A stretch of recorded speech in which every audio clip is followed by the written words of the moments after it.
할렐루야. 사랑하는 대강의 가족 여러분, 오늘 하루도 하나님의 말씀과 동행하는 삶이 되길 소망합니다.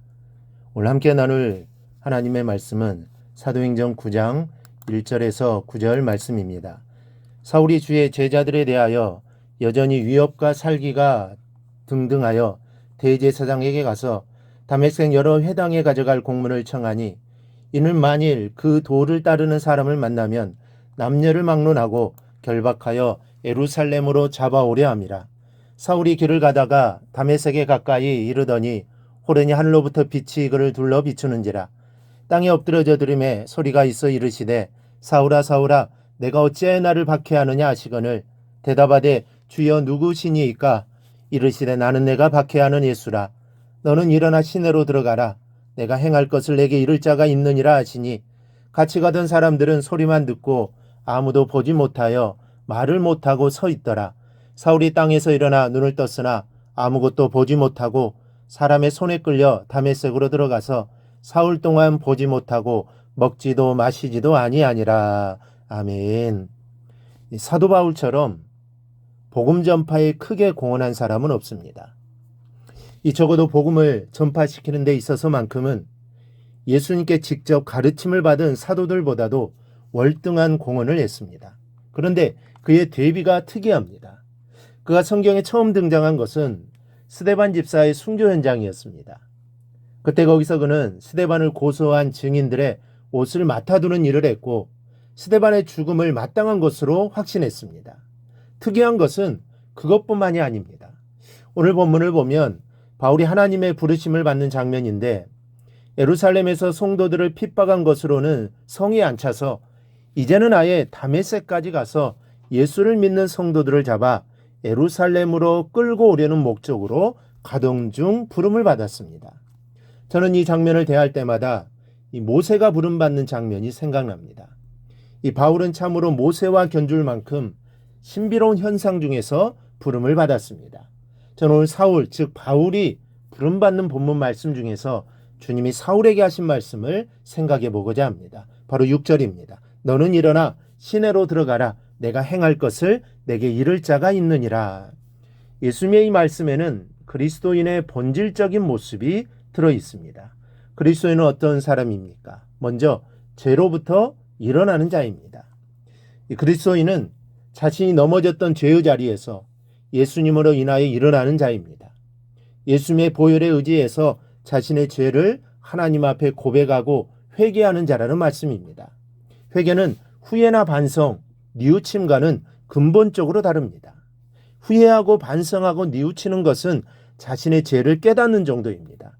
돌이키려는 의지보다는 죄에 무너져 내린 자신의 모습을 발견하는 것에 불과합니다. 그러나 회개는 다릅니다. 반성하는 것이 아닙니다. 죄에서 일어나는 것을 회개라고 합니다. 돌아서는 것을 회개라고 합니다. 다시는 이전의 죄로 돌아가지 않는 것이 회개입니다. 나로부터 완전히 죄를 베어내는 것, 죄와 나를 완전히 분리시키는 것, 그것이 회개입니다. 회개 이야기를 할 때 가장 많이 대조하는 게 베드로와 가룟 유다입니다. 베드로도 죄를 지었고 가룟 유다도 죄를 지었습니다. 그리고 베드로도 자신이 주임을 부인한 것을 뉘우쳤고 가룟 유다도 뉘우쳤습니다. 자신이 한 일이 잘못된 일이라는 것을 알았습니다. 그래서 스승을 판돈을 다시 돌려주었습니다. 하지만 가룟 유다는 뉘우치고 자살했습니다. 뉘우치기만 한 것이죠. 하지만 베드로는 뉘우치고 죄로부터 완전히 돌아섰고 일평생 다시는 주님을 부인하는 죄를 짓지 않았던 것입니다. 죽을 때도 주님과 같이 십자가에 바르게 죽을 수 없다고 해서 거꾸로 죽었다고 전해집니다. 그래서 베드로를 위대한 인물이라고 하는 것입니다. 요즘은 회개를 너무 가볍게 생각하는 경향이 있습니다. 회개하고 또다시 같은 죄를 짓는 사람들이 많습니다. 그러나 회개는 죄를 자신으로부터 잘라내는 것입니다. 죄를 잘라내고 그 부분에 예수를 접붙이는 것이 회개입니다. 죄로부터 완전히 돌아서는 것이 온전한 회개입니다. 다윗을 보십시오. 그가 밧세바를 범하고 회개한 뒤에 또다시 그런 죄를 지었습니까? 베드로가 회개하고 또다시 예수를 부인했습니까? 성경은 또다시 이전의 죄로 돌아가는 사람을 그리스도인이라고 하지 않습니다. 이 비유적인 표현이지만 잠언 26장 11절은 이렇게 말씀합니다.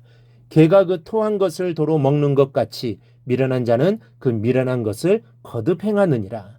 또다시 같은 죄에 빠지는 자는 개처럼 미련한 자라는 말씀이요, 결과적으로 회개한 것이 아니라는 말씀입니다. 그러므로 회개를 가벼이 생각하지 마십시오. 정말 하나님 앞에서 회개한 자는 또다시 같은 죄를 범하지 않습니다. 오직 철저하게 회개해서 죄로부터 일어나시기를 바랍니다. 둘째는 그리스도를 듣는 자입니다. 바울은 이전까지는 자기가 좋아하는 것을 하면서 살았습니다.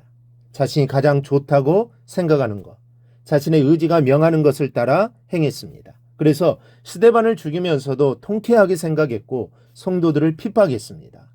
지금도 예수 믿는 성도들을 잡아들이기 위해 다메섹으로 살기등등하게 내려가는 길이었습니다. 그런 그에게 주님이 말씀하십니다. 행할 것을 내게 이를 자가 있느니라. 무엇을 이룬다는 말씀입니까? 하나님의 계획, 예수 그리스도의 말씀을 이룰 자가 있다는 말씀입니다. 앞으로 너가 감당해야 할 일을 말해줄 자가 있을 거라는 말씀입니다. 바울은 본문의 사건 이후로 전적으로 예수를 위해서 살았습니다. 자기가 원하던 것을 중지하고 예수께서 원하시는 것을 위해 살았습니다. 자신이 자랑하던 모든 것을 해로 여기고 배설물로 여기고 살았습니다. 주님의 영광만을 위해 일평생 살았습니다. 여러분, 그리스도인은 바로 이러한 사람입니다. 자신의 뜻을 포기하고 예수님께서 원하시는 것을 행하는 사람을 그리스도인이라고 합니다. 자기가 좋아하는 것을 포기하는 것입니다. 그리고 무엇을 하는지를 하나님께 묻는 사람입니다. 오늘 이 시간이 철저하게 회개하는 시간이 되기를 바랍니다. 오늘 하루가 하나님께 묻고 하나님이 원하시는 것을 행하는 하루가 되기를 바랍니다. 그리하여 하나님을 기쁘시게 해드리는 복된 하루가 되기를 주님의 이름으로 축원합니다. 오늘 묵상한 말씀을 굳게 잡고 삶으로 실천하며 살아내는 대강의 모든 성도들이 되기를 축복합니다.